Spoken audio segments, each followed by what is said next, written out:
Well, tomorrow is the day. It's been a long wait. It's been a long week without Arizona basketball, but I am ready. And is Arizona basketball ready to get revenge tomorrow night against Texas Tech? Me and Saul breaking it all down here in 30 seconds is the AZ Wildcats Podcast. Don't go anywhere.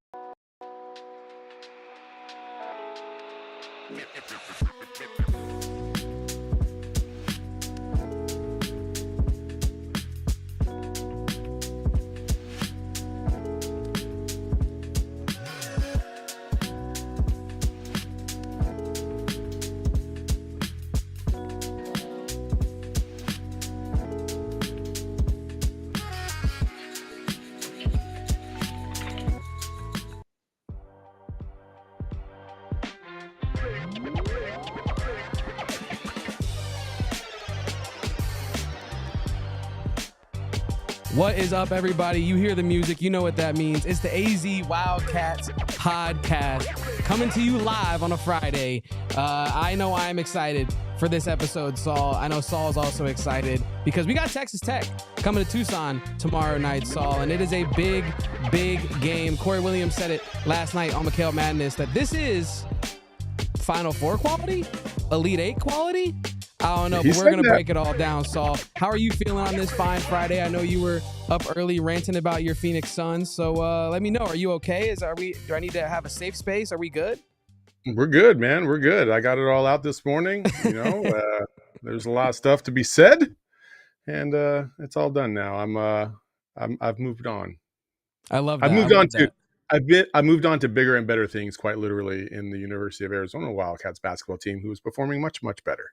Yes, they are performing wonderfully. Some may say the best they've performed all year. I think that's very fair to say. Right at the right time, too, Saul, because Texas Tech is coming to town. We've teased it enough. Let's get into it because, you know, when Corey Williams kind of put it in perspective yesterday and said that this is a late stage tournament game, it really kind of reframed the way I was looking at it, right? Because if you're in that locker room, you have to understand that this is a team that you could see again. You're likely to see again at some point, maybe in the conference tournament or whatnot. But this is a hurdle that you're going to have to get through. And this is earlier in the year why I said being in the Big 12 gives Arizona the chance to really level itself up as a program over the next, decade or however long they're in the Big 12. Because you're only facing teams that are the best of the best. There is not a late season Stanford matchup after you faced a UCLA that actually gave you a challenge. This is week after week, game after game, challenge after challenge. And I think it's only making Arizona better, right? I mean, that's what we've seen. And so I have faith, and we're going to preview in a second, but I have faith that Arizona can get this W. How do you feel heading into tomorrow? Just a vibes check for you, Saul. I feel good. I feel like this team is playing at a high level right now. They're starting to find that connectivity on defense, and the defense I feel like is a little bit ahead of where the offense is. Totally agree. And I think they have a little bit of room to grow on the offensive side, and we haven't even seen them at their max because I still think they're trying to figure things out to a certain degree. But I think they're about 75 to 80% there. So yeah, I'm encouraged. I'm excited. This is a big matchup, and the reason why it's such a big matchup is because like what you just said, it is against a team that you could possibly see in the Big 12 tournament, in the quarterfinal, semifinal, or even the final, and it's also a team that you could face in the NCAA tournament because there are 8 teams currently projected from the Big 12 to be in the NCAA tournament. Which is another reason why joining the Big 12 is such a big deal because you have more quality teams to play against to build those resumes. But that also gives them opportunities to build their own resumes against your school. So it's going to be a fun next month and a half. Yeah, it is going to be fun. It's going to be a lot of late nights as well. I wanted to bring that up. It's a late tip-off. Erica says, good morning. I will probably not be waking up in the morning hours on Sunday because tomorrow night's game tips off at 8:30 p.m. It was actually moved half an hour backwards from 8 o'clock to 8:30 p.m. And I wanted to note, just for everyone at home, to set your clocks because it is one of 4 tip-offs of 8 p.m. or later remaining on Arizona's schedule. There's a noon game in there, a 7 p.m. game in there a couple times, but we're gonna be some night owls here, Saul, for the remainder of the season. I'm excited for it, to be honest with you. I've always been a night owl, but I don't know. I don't know. These late tip-offs are not really my jam, even though I am a night owl. I don't know. Do you like the late tip-offs, or what's the ideal time you'd have this game tip off at? I mean, ideal time is for me on a Saturday. Like that's the thing, right? Is it's Saturday. It like, bro, Saturday night at 8:30. What? Like, ain't nobody trying to hear that. Like Thursday night 8:30, I can live with. There ain't nothing going on Thursday night unless unless you're a female trying to get in the club. You know what I mean? Like that's just what it is. But yeah, like if we both if know you're in college, right? Thursday, maybe you are out or whatnot. Yeah. Most like weekday at night, most people are probably home, right? Yeah, General Benz is popping off on a Thursday night for sure. Oh yeah. But it's also on Tuesdays too. Saturday. It's also popping off on a Saturday night. But for the college kids, maybe it's not as big a deal, especially considering it's at home. So as soon as you're done with the game, you bounce and go straight to the club. So I guess it's not a big deal. But for us old folks, it can be a little taxing. It can be a little taxing, especially considering the next day is Super Bowl. And I don't know about you, but I got plans for Super Bowl. So it's I'm hosting a party this year. So yeah, it's gonna be quite the day for me on Sunday there. I'm sure it's going to be. But I just wanted to tap your brain on that to see where you were at, because I don't really, like I said, I don't mind them, but they're really not ideal. The late tip-offs are super not ideal. And I also want to address Edgar in the chat, who says, how about Lil Wayne's remix on Jello's song? I didn't hear the remix yet, but I did hear he teased 2 new songs on Black Boy Max's stream. One of them, I think it was called Can You Please? That one had the same exact vibes as Tweaker. And so I'm thinking maybe he's just going to do a whole album of Tweaker songs. You know what I mean? And it's going to be that. I mean, I would support it. I don't know. If Lil Wayne's hopping on it, I gotta tap in. I gotta see what that's all about. But yeah, I wanted to address that one real quick. But let's get to Texas Tech here, Saul. I think we do have their statistics as well here to show. These numbers are via KenPom. So obviously Texas Tech is one of the best teams in basketball right now, sporting an 18-4 record, 9-2 in conference. That offensive rating of 122.8 is good for 11th in the nation. Defensive rating 95.8, good for 28th in the nation. Tempo 65.1, 275th in the nation. And then that strength of schedule is well into the top 100. So they've, obviously being in the Big 12, you're going to have a high strength of schedule. You're just going to, like we said, face killers every single game pretty much. But what stood out to me most about Texas Tech, all these numbers are great, but at the end of the day, what matters most is wins and losses, right? And Texas Tech has the 11th longest active winning streak in the country, and they're the only team to beat Arizona in the Big 12 this year, Saul. So I think while all these numbers are great, we've already watched these two teams play against each other. We already have a feel for what this matchup is going to look like. I think the difference in this matchup to me is going to be Arizona, kind of like what you said, honestly, yesterday, is executing in the little areas of the game, right? Not letting the small things get away from them, because that's what happened at the end of the game, right? Close game, Arizona's losing it, but it's close. They're within striking distance, and then it all slips away at the end because little things here and there start to compile and add up, and when you're on the road, especially, momentum can start rolling downhill, and you can really get into some trouble there.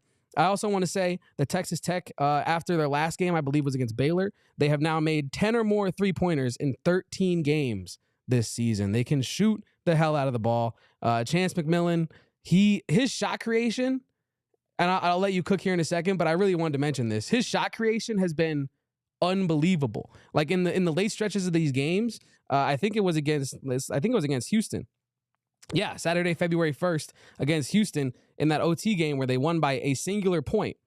Their shot creation down the stretch was disciplined. It was effective. And we're going to talk about it here, but they had a bread and butter offense. So I think while the numbers are awesome for Texas Tech, they might not matter when you've already faced them and you kind of have an idea of what this team is. Well, I mean, let's go through it real quick. All right. So at the 5:16 minute mark, okay, Jaden Bradley hits the second of 2 free throws, and it's 54-57. Wildcats are down by 3. in a tough environment. It's been kind of back and forth. Arizona was not crisp offensively at all during the game. They missed a lot of bunnies, a lot of points in the paint they missed. And so that's one area where I feel like they're going to capitalize this time around, right? The second thing is JT Toppin had a phenomenal game. He 20 points, I think 14 or 16 rebounds. You see how I stopped myself from saying the actual word. And so like, and so then from that point on, you have a Federico, top five name, 59-54, he gets a bucket. And then you have back-to-back free throws from JT Toppin. Then you have another JT Toppin bucket. And then you have Elijah Hawkins making 2 free throws. And all of a sudden you went from down 3 to down 11 in a blink of an eye. Oh, yeah. And then it gets worse. JT Toppin, another bucket. And then Christian Anderson, another bucket. And then JT Toppin, another bucket. Arizona doesn't score for the last 5 minutes of the game. Is that going to change in McHale? I'm going to assume I hope so to some degree, I hope so. Right? So they go from being down 3 to losing by 16 in the blink of an eye. And again, I think just Arizona's futility in that game on the offensive side of the ball, they were still trying to, they were still working some things out. And so I think at this point, you feel better about where Arizona's at offensively. I think they have definitely been attacking the paint a lot more. I don't think they'll be as skittish or as erratic in the paint this time around. And so I'm optimistic. Yeah, I'm with you on that. And I think, while the 5 minutes without a field goal, 5 minutes without a field goal there at the end is not likely to happen again, I can't rule it out, right? Because Arizona has had multiple stretches this year of 4 minutes plus without a field goal. And if you're facing one of the top teams in the country, it is not out of the realm of possibility that Texas Tech could figure out a way to close out again, right? Starter in the chat says they like Texas Tech in this matchup, and there's reasons to like Texas Tech in a rematch, right? There are reasons, but I think I'm with you. I think that I had it noted that KJ Lewis and Henri Veesaar are not going to combine for 1 for 12 again. So right? just so you know, that was I'm not trying to correct you. But it's slightly misleading. Okay. Their last field goal was at the 12-minute mark, 12-14 mark of the game. It was free throws from that point forward. Okay. So they didn't even make they didn't even see the ball go in the hoop in their offense for the last 12 minutes of the game. That is significant. So, you can't rule it out, but I think they've been better about avoiding the long stretches. I think those 4 or 5 minute stretches have now gone to maybe 2 or 3, maybe 4 at the most. But they've seemingly found a way to combat that by their aggressiveness at the rim. Yeah, and you want to talk about aggressiveness at the rim. Henri Veesaar is not going to go 0 for, I think it was 0 for 5 in that matchup. Yeah, it was 0 for 5 and 0 for 1 from 3. I don't think that's going to happen again. I don't think KJ Lewis is going to go 1 for 7. I mean, he could, right? He went 1 for 10 the other night, but like I don't think he's going to end up with simply 2 free throws. Is my point. Like he's not going to end up with not scoring and not getting to the line, right? He's going to do one or the other, in my opinion. Only 2 players had a decent game offensively, shooting at least 50% or better. Okay, that's Del Orso. He was 3 for 6. He was 0 for 1 from 3. And then Carter Bryant. Carter Bryant had probably one of his better games offensively. He was 4 for 5 and it was 2 for 3 from 3. Everybody else, 2 for 5 for Awaka. Again, points at the rim. You got to make those. 2 for 9 for Trey Townsend, who we've seen his minutes starting to decline a little bit in favor of Carter Bryant, which in this matchup, I mean, I do feel like Carter Bryant matches up better with Texas Tech than Trey Townsend. Townsend's out for this one, right? He's out, right? Oh, yeah, concussion. Yeah, you're right. Yeah, he's out. So Carter Bryant, the starter Bryant movement, unfortunately, due to injury, is alive and well, and we're going to get to see it, hopefully. Yeah, and then Caleb Love, 3 for 13. Jaden Bradley, 3 for 7. Henri Veesaar, 0 for 5, like you said, and then KJ Lewis, 1 for 7. Like, you just don't expect that to happen again, so. I do agree with you there, and I think that when we talk about Arizona basketball and how Arizona basketball can be successful, right? We talk about multiple scores in double digits, right? And I think when you look at the game against Texas Tech, where Arizona puts up only 54. Now I know Texas Tech has held teams to below 60. How many times? I think they've held teams below 60 like one of the most in the entire conference this year. They have a great defense, right? So it's no shame necessarily that Texas Tech was able to halt your offense. But if you go face them again tomorrow and then still put up less than, I'll say, 65, if you don't win, that's a problem, in my opinion, because Arizona has to get, some of these scores that were on the brink of double digits, like Caleb Love had 9, Tobe Awaka had 8, Jaden Bradley had 11, but 1 for 4 from 3, 3 for 7 from the field, right? Maybe a little bit more volume on that if in that kind of a situation where we need someone to take over. The more we just hash this out, the more I just don't see Arizona struggling in all the same ways that it struggled on the road against Texas Tech in their first matchup. There will be different, obviously, obstacles that, face Arizona in this game, but I don't think finding guys to score will be the problem. I don't know if you feel the same way, but that's how I feel. I think Arizona, who said it in the chat here? David Perez said Caleb Love 30 ball incoming. I don't know if Caleb Love 30 ball is incoming, but I don't see a Caleb Love 9-point performance incoming tomorrow night. I kind of see Caleb Love putting up like, what? I could really see Caleb Love putting up like a mid-teens, like 15 to 18 points, like 4 or 5 assists, maybe 4 or 5 rebounds, and then active on defense. Like, that's all I want from Caleb Love in this game. I don't even want, obviously I want it, but like, we don't think Arizona needs Caleb Love to go out and score 30 for them to be effective in this matchup. I think Arizona needs Caleb Love to be active, engaged, and efficient, right? I like, forget how many points he scores. I care about his shooting percentage in this matchup. He can't be 3 for 13, 0 for 5 from 3 tomorrow. He can't if Arizona wants to win, in my opinion. I have long learned about Caleb Love to stop looking at the shooting percentages. It's more about effective shots. I guess that is what I was. I got to be clear, shots, yeah. Just for everyone in the chat. I think that is actually what I'm getting at. His shot selection needs to be on point. Yeah, like don't force shots, don't take erratic shots, don't chuck from half court kind of thing, right? Because the other night against BYU, like you look at the stats and he's 6 for 16, but like he hit some huge buckets against BYU. So his timeliness sometimes is the key factor here. And for the most part, he's getting good quality shots. He's taking quality shots. I can live with Caleb Love taking quality shots. I think where he gets lost is when he tries to force things and tries to take over, and that's when he gets a little erratic. And so then that 6 for 16 feels different than a BYU 6 for 16, right? So that's what I will focus on when it comes to Caleb Love and his effectiveness all over the court. And then Jaden Bradley, I think Jaden Bradley, I think he could have taken advantage of Elijah Hawkins a few more times than he did. And, Sometimes for taller guards, and Jaden Bradley compared to Elijah Hawkins is very much a taller guard. It can be a little difficult because, I'm 6'2". When I played at South Mountain Community College, there was a guy by the name of Mike Smith. He was our point guard, but he was like 5'7", 5'8". And I would get him down low in the post. But for whatever reason, like it was just really difficult to try and navigate the dribble because he was like right there at the floor. So it's like he could just reach straight out and grab the ball when it hit the floor. I'm kidding, Mike. I'm kidding. If you see this, I'm just joking. But like he was like a little water bug out there. And so it was a little difficult sometimes to navigate around that. And I think Jaden Bradley can do a little bit better of a job to try and get some easier buckets against Elijah Hawkins.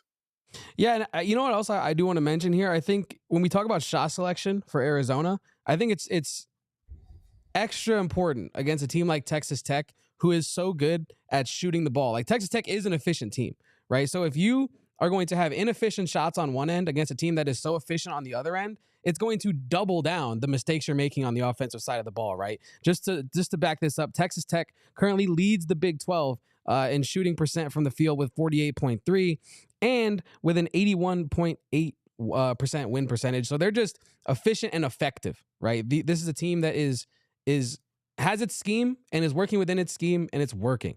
I think Arizona has to be on point and be just as efficient as Texas Tech, right? And when I talk about efficiency, like Saul said, we're talking about shot selection. We're talking about the I guess the level of good shot, great shot to an extent, right? Because David Perez said this in the chat. I almost tweeted this against the BYU game, but it was a little too late for it to even make sense. Is there a player and I guess I'll ask you this, Saul, because now I'm about to change the topic up a little bit. Is there a player who's had more shots rim out this year than Caleb Love? Oh, like no. how many floaters has he put up that's gone either off the back and off the front and out, or boom, boom, boom, off all corners of it and back out? Like sometimes we get on Caleb Love for missing shots. Like I just brought up his 3 for 13 against Texas Tech or whatnot. And earlier in the year, I brought up that, I think he shoots 3 for 10 more than anybody in the country. But like some of these shots are open and his touch isn't bad. It just isn't going in. Right. And I feel for him on that extent. I really do. Because fans look back at the numbers and they say, well, he missed a bunch of shots. But then if you watch the game, it's like these shots fall most of the time, I feel like. So yeah, I don't know if anyone in the country has more. You need to start. How do you track that? I mean, maybe they have a stat for it on the coaching staff, but like we certainly aren't tracking like in and out. You know what I'm saying? So I know, but I agree. Like, on the sideline, just like, oh, that's one more rim out right there. Maybe that's something we'll track for this game. I don't know. I'm looking at the stats too in terms of how they're performing, and this is just strictly Big 12 stats. Okay, Arizona number 1 in the conference in terms of offense. Okay, within the conference, Texas Tech is at number 3. The difference is on the defensive side. You would think Arizona's stats would be better on the defensive side against conference competition, considering they're 10-1. That is not the case. Arizona is number 10 in the conference in terms of scoring given up, and so that's a little surprising considering how good of a record they have. They're averaging 80 points a game, but they're giving up 71.5 points a game. Now that's also some of it has to do with the tempo that they play with, but Texas Tech is actually number 4 in the conference in terms of defense, giving up just about 67 points a game. So, listen, it's a factor, but overall, I think Arizona's in a good position to be at home to play and get this rematch. And the other thing that's wild about this too is just like when you look at team field goal percentage, like so Arizona's number 1 in scoring, they're number 2 in field goal percentage. On the defensive side, they're number 10 defensively, right? But they're number 3 in opponent field goal percentage. It's just kind of wild, you know what I mean? Free throws obviously play a factor in this, and so it's just kind of wild. Yeah, and you kind of bring up that really does surprise me that Arizona is that low in the opponent scoring, because I feel like Arizona's defense really is effective, and maybe it's the stretches of defense that we're seeing where it does look so effective that kind of clouds our memory of these things, and maybe Arizona's defense isn't as leak proof, sealed tight as we think. But it really does seem like when it matters most, when the chips are down, Arizona's able to lock up the opposing team's first and second options. Kind of talking about that, how excited are you to watch KJ Lewis tomorrow match up against this Texas Tech squad? And I say that because when they went to Texas Tech, he posted on his Twitter and he said something to the effect of like a homecoming. It was that kind of a sentiment. It was like home court. This is my home court. And then he had the game that he had, which was not his best game of the year, right? I'm excited to see KJ Lewis get his get back. Forget the rest of the team. I want to see KJ Lewis. I think we're going to get a great defensive game out of KJ Lewis. And whatever happens on offense, we all know this with KJ Lewis. Whatever happens on offense happens, but I'm focused on his defense, right? I'm focused on how he's going to deny the ball, how he's going to attack screens, and that's what I'm excited for when it comes to this game. What do you say about KJ Lewis's matchup, Saul? Yeah, KJ is in this particular matchup. There's not one single individual that I think KJ is going to be assigned to. You immediately want to gravitate to somebody like Chance McMillian because he's their leading scorer. But I think overall, like he's just going to be a jack of all trades defensively. He's going to cause some havoc. Not only on Chance McMillian, but he's also going to create havoc on Elijah Hawkins from time to time. Hell, you might even see him, give JT Toppin some problems from occasionally. He's not going to be matched up on him, predominantly, but like in switches, I could see where on a switch, if JT Toppin gets on the perimeter on a switch and he's matched up against KJ Lewis, I could easily see that being an issue for JT Toppin for sure. So again, I think that's where KJ's versatility comes into play. He's long enough to be able to match up with the lengthier, like small forwards and even some power forwards, but he's quick enough to hang with point guards and shooting guards. And so that's the beauty of KJ Lewis and what he brings to the table. So I'm excited about his defensive versatility. And then offensively, I want KJ. Listen, I want KJ. If KJ was here, I'd be like, KJ, bro, let me talk to you for a second. All right. When we get the ball on a steal and we have the 2-on-1, my guy, I need you to get a little wider. Okay. I don't need you to be hugging the lane because you're not giving your other guy an opportunity to go up and get the ball because you're one guy can guard two. You're running too close to the lane. Sometimes you just need to veer out and then come back in and get that angle so that way you can throw the lob or take it yourself. You know what I mean? But because of this, like, that's why I think he predominantly takes the ball himself. He never really passes on those 2-on-1 fast breaks. So I know he's going to get a couple opportunities, and God forbid, God, please, I'm asking you, don't put him in this position in the last 2 minutes of the game. Like, I don't want to come back to this moment and be like, damn, I called it. I shouldn't have said anything. No, it's going to be the opposite. It's going to come down to this moment, and he's going to go wide and make the pass, and it's going to be a game-winning layup, and you're going to look like a genius. Maybe I need to go down to Mikhail a little bit before the game, and as he's heading to the locker room after warm-ups, I'm like, hey, real quick. Yo, KJ, let me rap to you real quick. On the fast break, you got to do your thought. Oh, no, but this is why we have Saul on the pod, ladies and gentlemen, because that is something that I've watched with my own two eyes all season and thought about, but haven't actually internalized. And that's something that Saul came on the show and was like, you know what KJ Lewis needs to do? Go wide on a fast break when it's a 2-on-1. It's true, right? It's true. He falls into the trap of, am I going to go up for it strong by myself? Am I going to dish it off? By the time he makes the decision, he's past the free throw line and it's over. The decision's made for him, honestly. Yeah. So that's a great observation. It's my kryptonite. Watching, like, even in the NBA, the fast break in the NBA is just atrocious. Like, the fundamentals of the fast break have been a lost cause, and I just desperately want it to come back the best way possible because the fast break's like one of the funnest opportunities in the game for players. So, you gotta cook.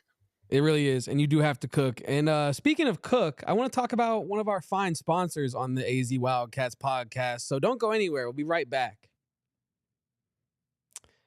Well, if you are interested in pizza or Suns basketball or just playing horse, but it's actually pizza, you got to check out our friends over at Spinato's. Spinato's Pizzeria is the place for Suns fans who want to watch Suns basketball. They've got, watch parties throughout the season where you can watch the game with Suns dancers and the gorilla.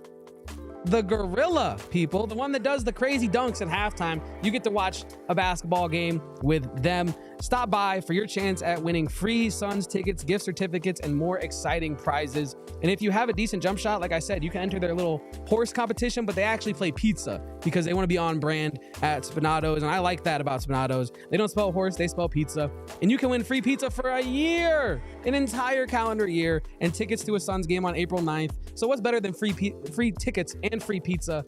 I'm not sure there's anything better than free tickets and free pizza. So feel the energy, cheer for your team, and win big. Mark your calendars, Suns fans. The excitement starts at Spinato's. Get all the info on watch parties and pizza basketball contents at spinatospizzeria.com. Spinato's, the official pizza of the Phoenix Suns. And while you're at it, check out our friends over at Carol Royse Realty Team. I love the people over at Carol Royse. We're about to do our buy or sell segment here at the end of the show, and they've been kind enough to sponsor that beautiful segment. So we appreciate the people over at Carol Royse, who is a family-owned and operated real estate team with 3 generations of family members serving the Valley of the Sun. They've sold over 12,000 homes across the valley, and Carol knows the Arizona real estate market better than anyone, honestly. So choosing the right real estate agent is a big decision, and too often you're left wondering, did you make the right one? But with Carol Royse, they give you written guarantees, so you don't have to do any of that pondering and pontificating and wondering about your decision. You can rest easy knowing you're not just making the right choice, you're making a guaranteed one. Your home sold for 100% of the market value, or Carol will pay you the difference. If your home does not sell for all the market value, she will pay you the difference. So if you're considering selling your home in 2025, the name to trust is Carol Royse, your home sold guaranteed realty. Have questions? Call today or visit Carol online at carolroyceteam.com. That's carolroyceteam.com. And we're back. Saul is back in the building, ladies and gentlemen. We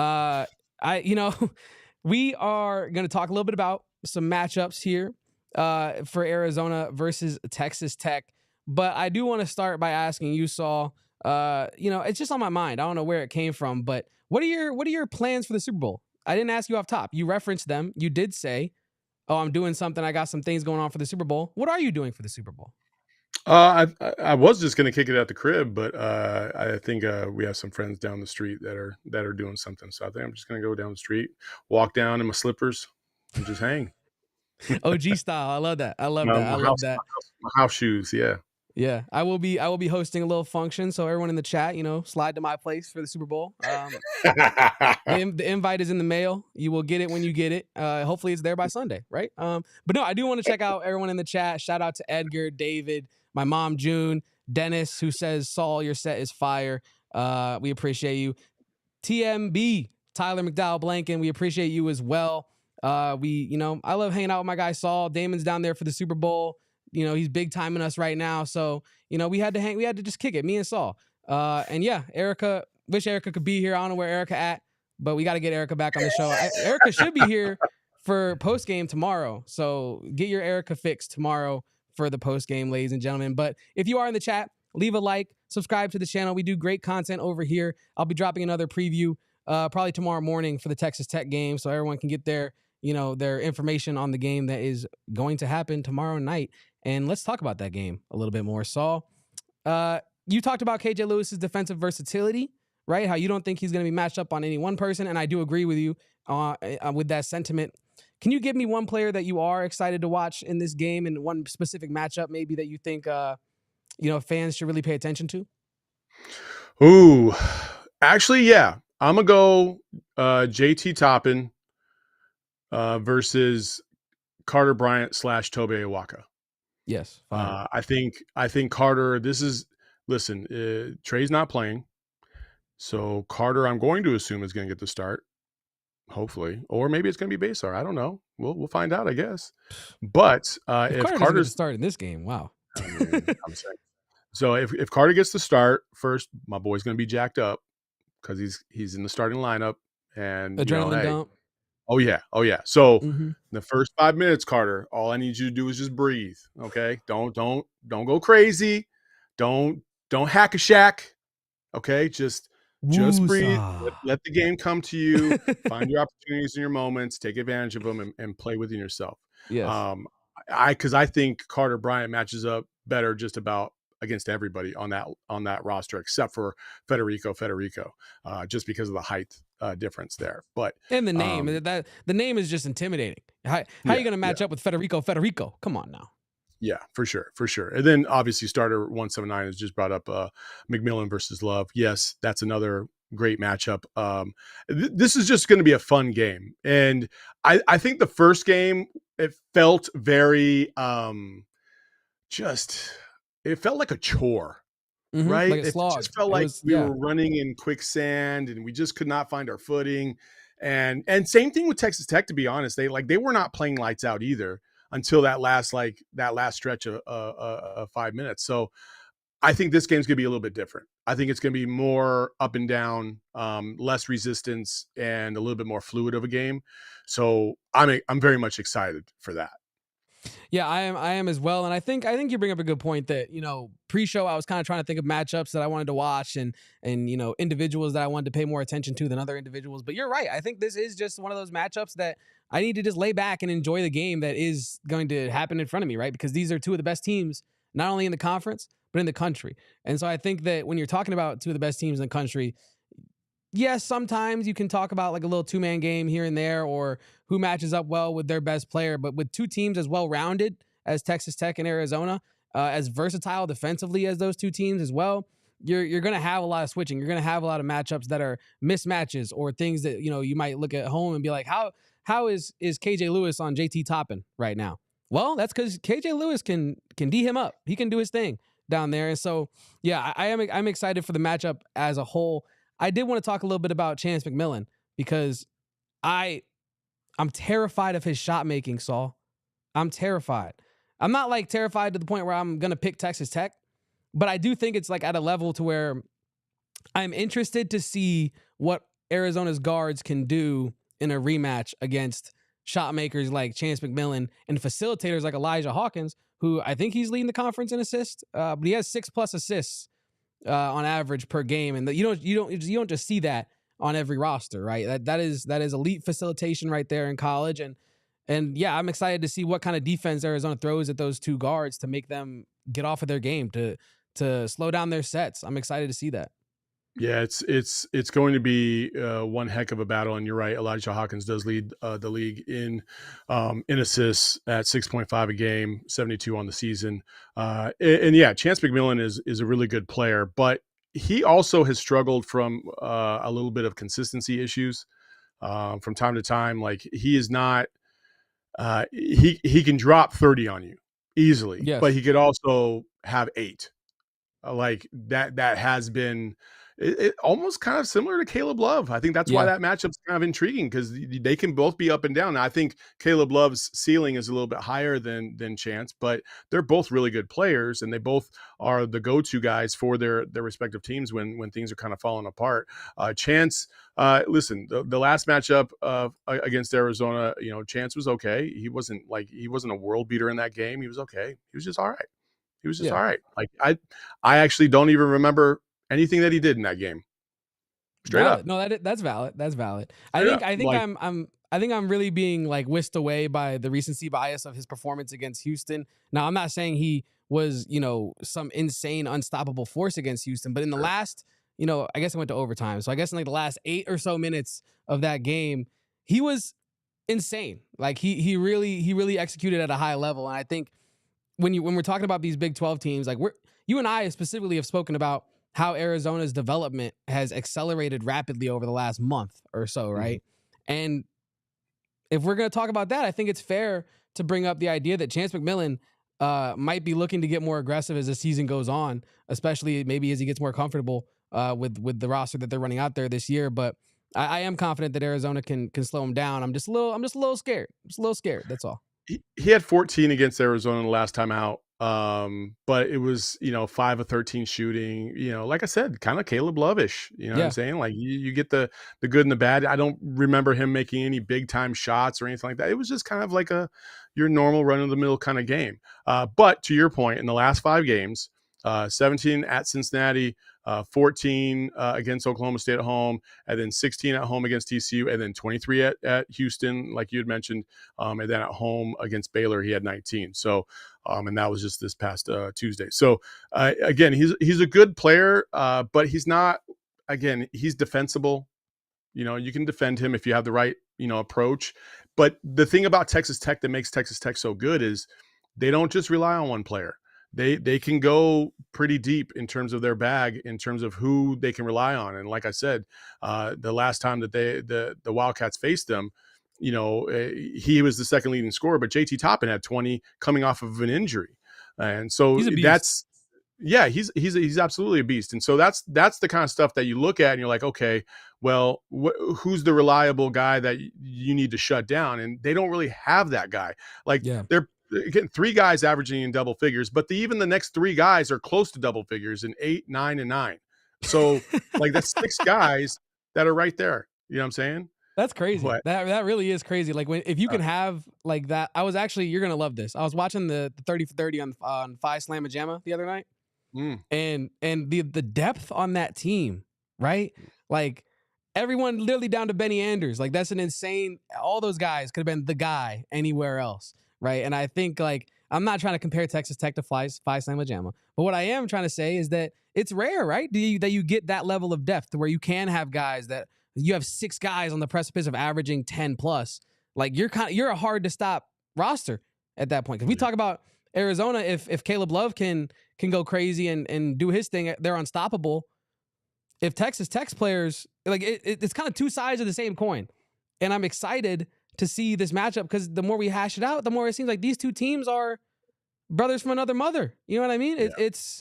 I'm excited, Saul, and I wanted to talk a little bit more about real quick. Go ahead. Your Phi Slamma Jamma. You can't slide past. No, you're right. I did try to comment real quick. My bad. Phi Slamma Jamma, best team to never win a championship outside of the 2001 Arizona Wildcats, in my opinion. Maybe even 98 Arizona Wildcats too, but 2001 was kind of loaded. So was 98. I mean, they both were loaded, but that 98 team won the year before, so I kind of don't equate them in that same kind of thing. So 2001 and the Phi Slamma Jamma, to me, 2 best. If you have another comment on another team that had never won a champion, Fab Five also. That's the one I watched before the Phi Slamma Jamma one. I'd already seen the 5-5 one before, but I had to rewatch it because it was so good. Yeah, it's so good. Man, a pretty boy. Anyway. but yeah, no, check that one out if you haven't seen that one already. But yeah, this truly is a late tournament matchup. And I think I want to talk about Texas Tech on the road. They're 5-0 on the road this season. Not scared of traveling to difficult environments and getting it done. We just kind of talked about, their recent win against Houston, which was a road game in overtime that you defeated Houston in.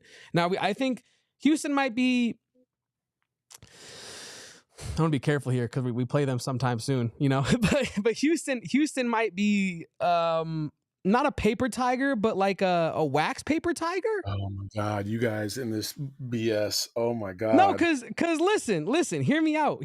I'm not trying to be dramatic. I'm just saying that when I say they're a wax paper tiger and not a paper tiger, right? I think a paper tiger implies that they're just bad. They're just not good. And that as soon as they face a good team, they're going to crumble and all of that. But I really think Houston is a good team and incredibly well coached. That's the key, right? I think Kelvin Sampson's getting more out of these guys than any other coach in the nation would, right?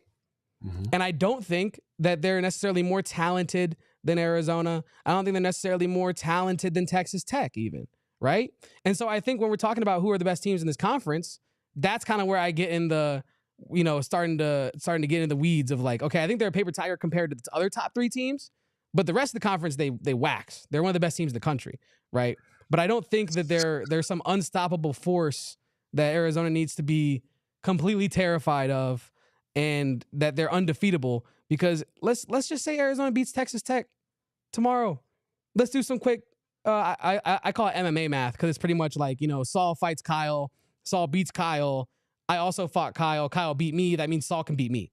You know what I'm saying? So it's not 100% scientific what I'm about to say, but there's some credence to it. There's some credence to it. Like if Arizona goes out and beats Texas Tech tomorrow and they have a Houston game coming up, that will play into my prediction for that Houston game, because Houston at home just got beat in overtime by Texas Tech.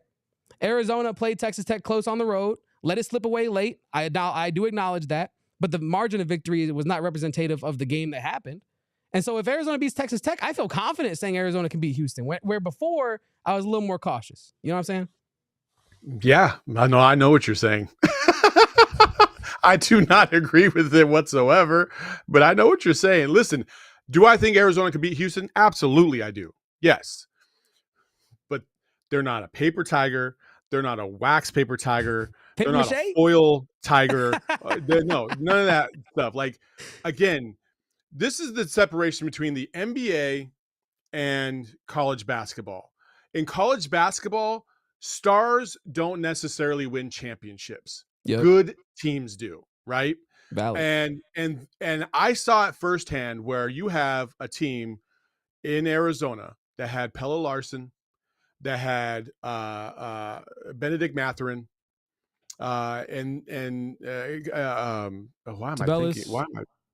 No, yeah, Tubelis, big guy, Loco. and then Loco that year. Okay. Yeah, and then my guy up in Chicago plays for the Bulls. Damn it, why am I? Dalen Terry. That's my guy. Yeah. So I see those guys, right? And I'm like, okay, yeah, they got talent. And each one of those guys got drafted or is playing in an NBA league, right? They're pros. Or like a D League or whatever, right? Houston comes in, and I'm watching Houston warm up. Bro. Like, before the game even started, I felt like, man, are we cooked before we even start? Like, I feel like we're about to get housed right now. Like, these dudes look like they are no joke.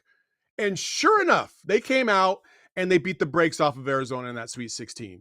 And when I was watching them, their physicality is what stood out the most. Their physical dominance over Arizona is what stood out the most. Now, that's why Tommy modified his approach a little bit to not have as much finesse as he did a little bit more grit and grime. And that's what they've kind of modified a little bit now. And they've kind of shored that up and been a much better defensive team than even back then. But it's still Houston, and that program and those kids are all in on what Kelvin Sampson is teaching. So like, I'm not going to sit here and act like they're kind of a fraud or anything like that, because I feel like their style in the tournament is tough to beat. That's a good point. Tough to beat because you better be solid. You can't have sloppy turnovers, lazy passes, because they will eat your ass up, straight up, like they will. And so, that's true.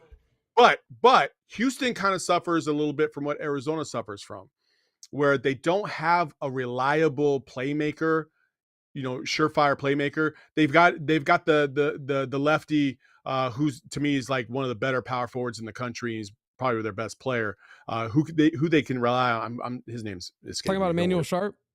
Yeah, I believe so. Yeah, and so cool, but still. You're not going to be overwhelmed by them offensively. It's the defensive side of the ball that they really hang their hat on. And that to me is always going to be a problem no matter who plays them. So again, like I'm just never going to blow by Houston like, no big deal. And you're going to see, Kevin, you better come down to Tucson to see that in person for yourself, because I'm telling you, I would love that. It's a different experience. I do want to say that like I have respect for Houston. I think Houston is very good, right? But I think that as fans, like I think we're more scared of Houston this specific season than maybe we should be. I'm not saying it's by a lot. I'm not saying we shouldn't be scared at all. But I'm saying I think I'm more scared of Kelvin Sampson than I am of LJ Cryer, Arsenault, Sharp, and Juwan Roberts. I'm more scared of his system and the style that he implements than the players. And that's what gives me the more confidence that Arizona can beat them, because I believe in Tommy Lloyd just as much as I believe in Kelvin Sampson.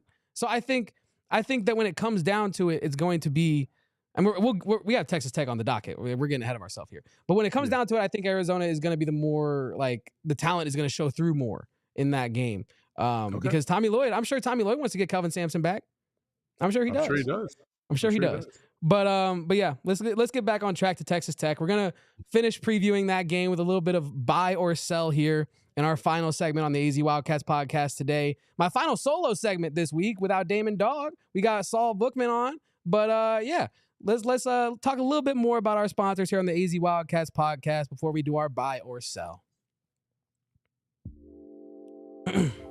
Well, one thing that you can buy or trade in, I'm assuming, is a Sanderson Ford. Sanderson Ford, we love the people over at Sanderson Ford here at PHNX. They are a proud sponsor of this podcast. And I want you to know that lots of dealerships around the world, right? You walk into a lot of dealerships, it's not really a family vibe. With Sanderson Ford, it is a family vibe. They feed you, they give you a car. Well, not give you a car. They'll sell you a car and feed you at the Starliner Diner. It is a great experience over at Sanderson Ford. You can drive into the remainder of the winter as it's starting to heat up here in the valley in a new Sanderson Ford, our proud vehicle sponsor. Take the whole family in style, save $11,000 off a new Expedition, hit the trails, or make your own in a new Bronco Badlands. No cooler name in the car game than the Badlands. I'll say it again. Sanderson has 28 to choose from with discounts up to $10,000 off. Purchase a new Edge for only $35,995. They also took in hundreds of quality trade-ins during their year-end sale and have 25 pre-owned vehicles with a warranty of under $25,000. For the best deals in 2025, choose Sanderson Ford for a no-hassle, no-pressure, no-nonsense experience and get more for your trade-in with easy on-the-spot financing. Drive into the new year in Arizona's most awarded Ford dealership, Sanderson Ford. And, one thing that hopefully I'm not going to be doing is worrying about my personal hygiene this weekend as Arizona plays Texas Tech. It's a big game. I might lose some focus on some other aspects of my life, but self-hygiene, personal hygiene will never be that with Mando. Be clean head to toe with Mando, ladies and gentlemen. Like I said, lots of things coming up. Valentine's Day coming up. Gotta be clean. You can get that starter pack with their solid stick deodorant, cream tube deodorant, and 2 free products of your choice, like a mini body wash and deodorant wipes with free shipping. And as a special offer to our listeners, new customers get $5 off a starter pack with our exclusive code of PHNX, which equates to 40% off that starter pack. Just $5 off is already up to 40%. We got you with the 40%. You got to cover the rest with Mando. So use code PHNX at shopmando.com. That's shopmando.com. Please support our show and tell them we sent you. Smell fresher, stay drier, and boost your confidence from head to toe with Mando, ladies and gentlemen. And as we get Saul back in here, me and Saul are about to, actually, as I'm looking at it, we might not go back and forth as much as I thought we might with this morning when I was cooking this up. You kind of gave some layup. I some did. Layup I did. But we're gonna do buy or sell these topics. For yeah, we're gonna do our buy or sell segment here, presented by Carol Royse, your real estate team here for the Valley, family owned and operated for over 3 decades in the Valley. Well, Saul, I just want to say, let's just do the first topic, but not actually the first topic, Kyle. Let's just buy or sell my topics. Clearly, Saul is selling my topics. I think I'm going to introduce a new option. I'm going to hold my topics. I'm not going to buy or sell yet. I'm just going to hold. The market's not where I want it to be at. But yeah, I did my best with these topics today. And let's get into the first one, Kyle. Our first topic is going to be Arizona will beat Texas Tech tomorrow, getting revenge. This is sort of our official prediction of sorts for this Texas Tech game. I am saying Arizona is going to get the W tomorrow night. Saul, what say you? I am buying as well. I like Arizona's chances tomorrow night. We discussed the matchup. I think revenge is obviously a factor here. So I like U of A tomorrow. Yeah, I think the home environment is going to be a big differentiator as well. I think Arizona played them close on the road. I think the McHale advantage should cover the difference there as well as the improvement that they made since they played Texas Tech last. I think, I was looking at projections yesterday.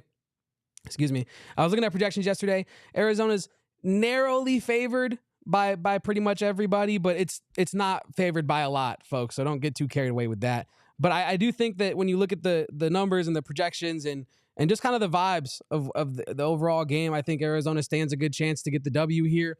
But Texas Tech is going to be a damn good team tomorrow. So Arizona had better be on top of their game. Topic number 2. Arizona will win the Big 12 Conference in the regular season.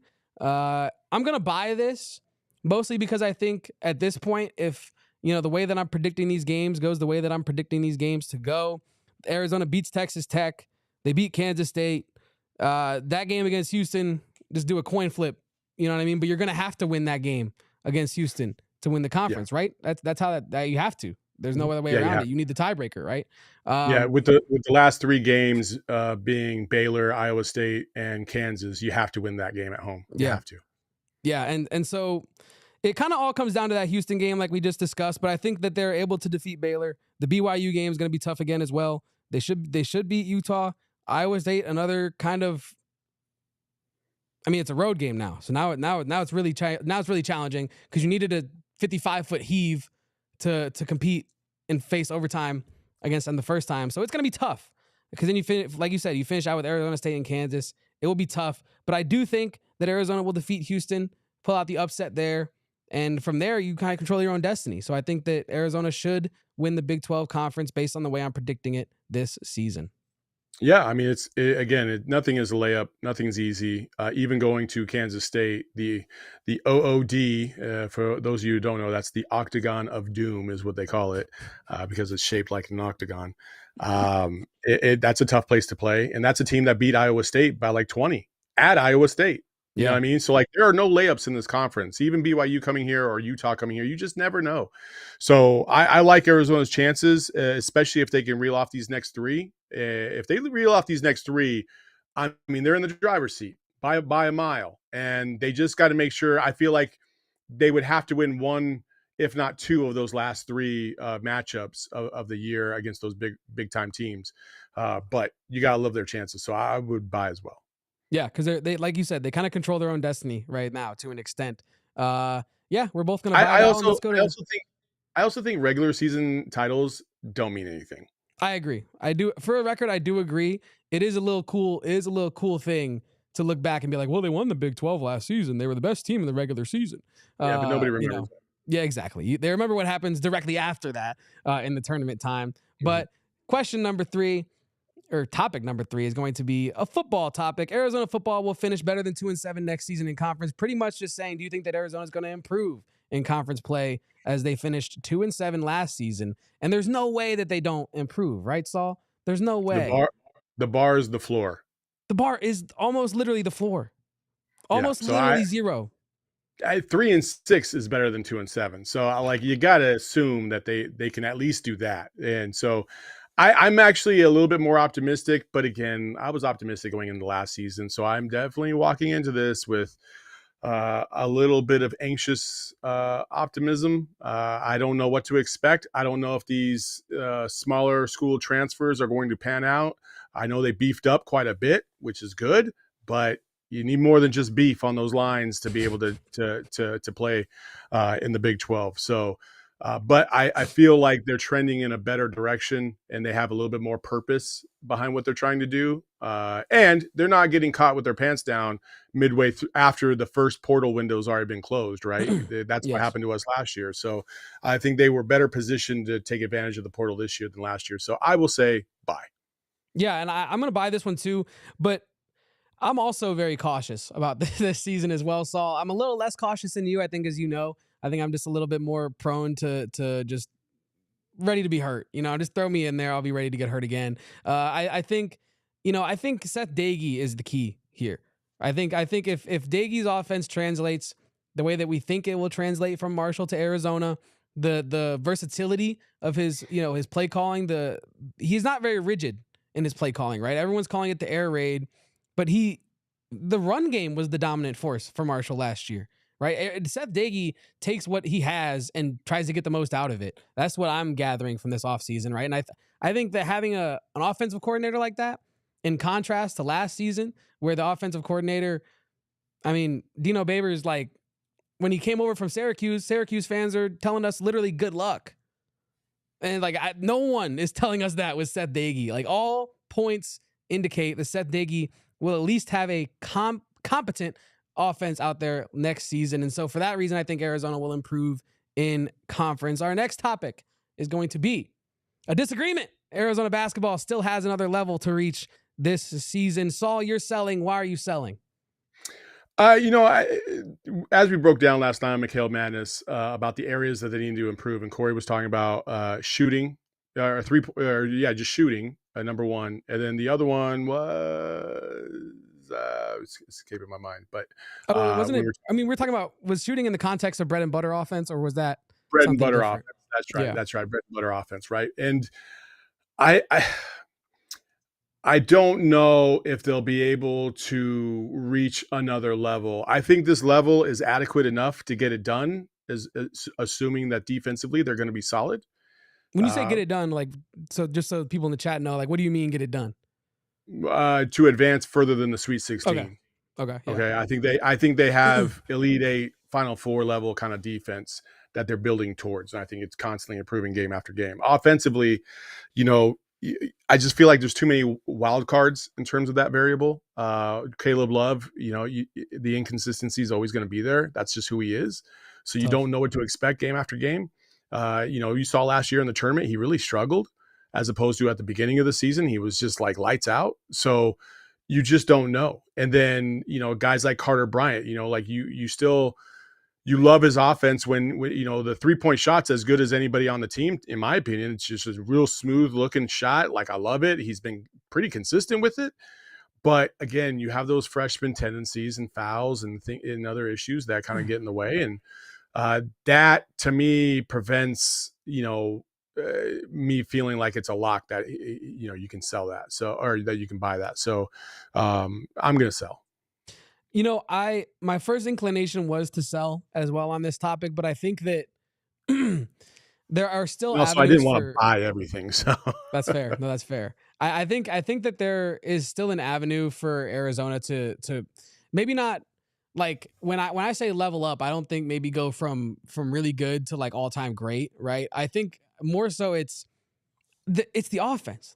There's room for Arizona to figure out something that consistently works still. And there's still time for Arizona to find a set, or find, whether it's even by happenstance on accident, if it just happens in a game and someone catches fire and you're like, well, that actually works every time. Why are we not doing that? I think there's still room for Arizona to improve on offense, and that's why I'm buying this. Go ahead. Real quick, those of you that are streaming on our other platforms, we appreciate you. Shoot on over to gophnx.com to watch the rest of this show. And that's why Saul is the man right there. Cause I definitely was not going to say that. But yeah, so like I was saying, Saul, I think that the offense is a reason that Arizona they still have room to level up. This question doesn't, or the topic doesn't say, will they level up? I think that there's still, they still have another level to reach. I think there still is room for Veesaar to find consistency, because I don't think Veesaar is really an inconsistent player. His stats bear that out, right? But I think, like Tommy Lloyd said, he's trying to find what his average is. He's trying to figure out how to find ways he can contribute in every game that's not just matchup dependent, right? And so I think that he has another level to go. I don't think Caleb Love has another level to go. Like you said, he is who he is. Carter Bryant has another level to go. I think we have not seen the best version of Carter Bryant this season, because it's happening every game at this point. Tobe Awaka, I think that sounds crazy, but I think he even has another level to go in terms of his consistency on both ends. And for all these reasons, I think Arizona has still yet one more level to reach. Not many levels after that. I think it's just that one side of the ball that they can really level up on and take them maybe from an Elite Eight to a Final Four contender, if that is the case. But one last topic, and I just wanted to say this just so we could clean up any leftover loose ends from our recent BYU game, because I had a lot of BYU fans in my mentions this week. So I just wanted to put it out there. I did. They were all nice, though. I want to say they were all nice for the most part. Some of them were trolling. No, it was just like, hey, look, like I said, it was kind. It was like, hey, looking forward to the matchup. Cougs got it. Or, I would say Arizona won, or Arizona is Provo country. And then they would respond with the football score from this year, which we're going to leave in the past. We're going to leave that in the past. I said I was blind. I don't see what you're talking about. I don't know what you're talking about. We'd have done the same thing for sure. I would have. Yes, I would have. But no, I just wanted to say BYU fans were really cordial, but they were in my mentions. They were not hating on me, but they were all over my mentions. So I just wanted to set the record clear, set the record straight. Arizona will sweep BYU this season in basketball. No redemption in McHale. I refuse it. I refuse to see it happen. And yeah, Saul, it looks like you're taking that same stance. They weren't in my mentions when I was talking about Catchings and Mags should never shoot the 3-ball ever again. Because I hate watching those two guys shoot the ball. It's like taking a fork to a chalkboard. I just can't, man. I just can't. That was awful. Like I never want to experience that again. I think Arizona will take care of business against BYU here. Again, that's a team. That's such a tournament team. That's such a tournament upset team, right? I could easily see them getting to the tournament, playing somebody, like Bama in the second round, or even the first, second round, and just pulling off an upset. I could easily see that because of the 3-point shooting. But I could also see them getting bounced in the first round. Like it's so much volatility there. So, but I do think Arizona, typically they take care of business at home. They have to take care of every single home game from this point forward. So yeah, I'm buying that they will sweep BYU. Well, thank you to our friends over at Carol Royse team for sponsoring this segment of Buy or Sell. And yeah, I just wanted to, before we wrap up the show here, I want to shout out everyone in the chat: Lost Highway, PM Beam, Trevor Begay, who sends a super chat, $1.99 super chat from Trevor. Wildcats basketball is saving me, unlike the Suns. I know Saul brother. Feels the same way. Man, it's like, it's like going to a Super Bowl party, which you're excited about, except it's like at your in-laws' house, who you might not be as excited about, and you just know there's going to be too much drama. You know what I'm saying? Mm-hmm. Like, now, to be fair, not my current in-laws. I love them, just so you know. But I've been married a couple times, so it hasn't all been roses and peaches. So, and that's kind of how I feel about the Suns right now. It's just like, aesthetically should be amazing, but damn, there's so much drama behind that team right now, and I just don't like it at all. Like, and even going on Twitter, like, that's why I barely ever tweet about the Suns, because it just feels like it's so toxic right now. So nobody's got nothing nice to say, right? Nobody's happy. Nobody's happy, and it's unfortunate, but hopefully they'll figure it out. I can always rely on my Arizona Wildcats. ASU fans had their moment. They had their moment too soon. If you're an ASU fan and a Suns fan, sure, November was probably beautiful for you. So was December. But then peaked real early though. And that was it. And now it's just all downhill from here. So, hey. Yeah, no, that's true. At least you're not a Sacramento Kings fan like Daniel says in the chat, or a Mavericks fan. Like if you're, like, at least I actually think the Mavericks are going to be better. Okay, I do. But that. Go ahead. Luka is going to. That's going to hurt shot making wise. By the way, scorched earth. But I think the sum of the parts for what Dallas has now, I mean, I wouldn't sleep on them. I think they're good. Here's my thing though, when I say like it's better to be anything else than a Mavs fan right now, is because at least if you're a Suns fan, you might not have faith in this version of the team, right? And you might not even have faith in like James Jones and whatnot. But at least you have Devin Booker, right? At least you still have Book, right? If you're a Mavericks fan, not only did they just gut your the best player from their finals team last season, but I'm saying Mavericks fans are bringing coffins to the arena, Saul. They are done. Like with that one trade, they cut out and what's the word I'm looking for? But they pushed away. My point is they pushed away a lot of fans after that one that will never watch another Mavs game again. But that's the culture of NBA fandom right now too. It's like people don't like trust me, I get it. Like if we had Luka and we traded Luka, like I'd be salty too. Absolutely be salty. Like I'm not trying to take that away, but it's not like you traded Luka for a ham sandwich, dog. Like you got Anthony Davis, who's one of the best bigs in the league. Like and if Anthony Davis is locked in, like he can change the game for you too. Like he's just as good as Luka would be at the power forward position, and can get you dominance on both ends, not just one end. He can get you dominance on both ends.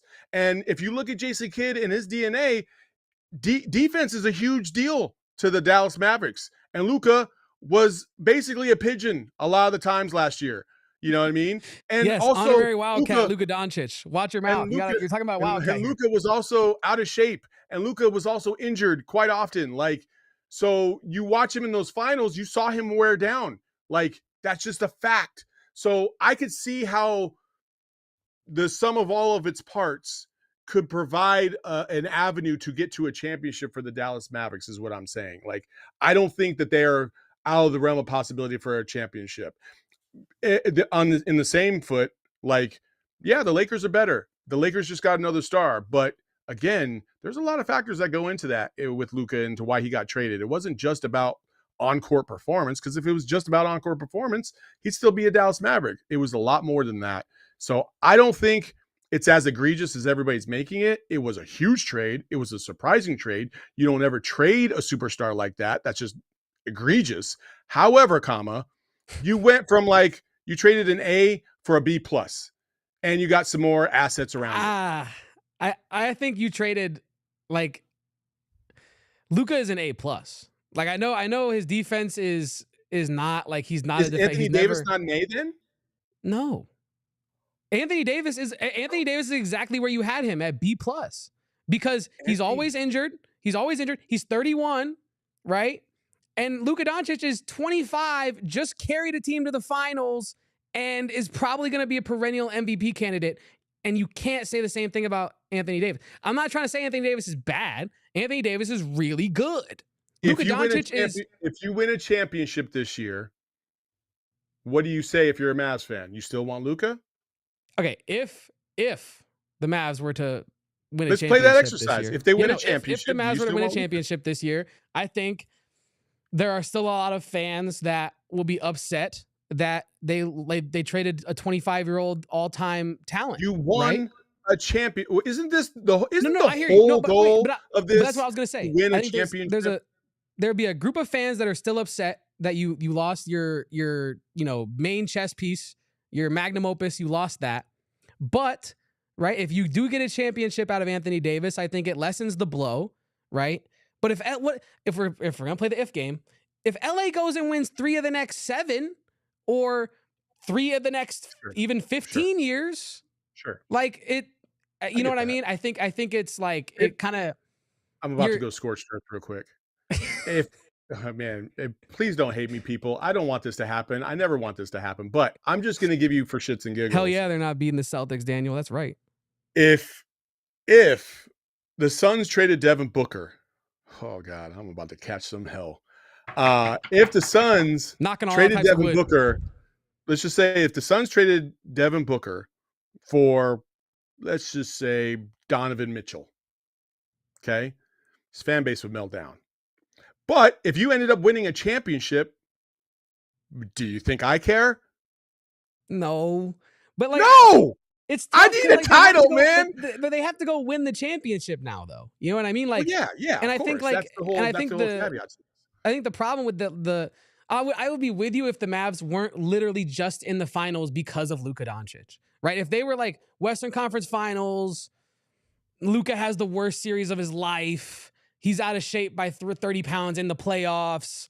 And then, maybe you could convince me like, it's worth it if you try to get a title out of it. But he's 25, man. Like he's going to be no hell like a woman scorned, right? No hell like a Luka Doncic scorned. Maybe I was just never going to get over it, but Luka's still a hoe. I don't care. And on that note, ladies and gentlemen, it has been a wonderful week with my guest host, Saul Bookman. Saul, where can they check you out doing everything that you do for us over here at ALLCITY and PHNX? At Saul_Bookman. Appreciate the time this week, Kev. It's been fun. Yeah, man, it's gonna be a fun next month and a half. Also, I will be going to the Big 12 tournament, and I will also be going to the Kansas game. So if you are going to either one, hit me up. Let's connect. Let's grab a beer. Let's hang out, watch our beloved Wildcats, and have a great time. Yes, Saul. Everyone have a great weekend. Everyone have a wonderful Super Bowl weekend. But first, tomorrow, enjoy the cinema that will be Arizona versus Texas Tech. Tap in with me, and I hope Damon Dog and Erica Day tomorrow on the Arizona Wildcats postgame show. But shout out to everyone in the chat. I love each and every one of you for being here today. I appreciate all the support this week as I have gone out on my own, do my own thing without the Damon Dog. You know what I mean? I appreciate it. Damon's too busy hanging out with Bijan Robinson, and hanging out with T-Mac and all these big guys like primetime Damon. Don't forget about Mina Kimes. I mean, he's just really cool. Damon Dog, maybe the coolest guy in the nation. We haven't talked about that. I didn't even know Damon played with Bijan at South Point. Yeah, I think he was a senior when Bijan was a freshman, right? Yeah. Crazy. But yeah, that we'll welcome back the famous Damon Dog whenever he decides to bless us with his presence. But until next time, it has been the AZ Wildcats podcast. I appreciate each and every one of you for tuning in. And as always, bear down and go Cats. We all silly like the mayor.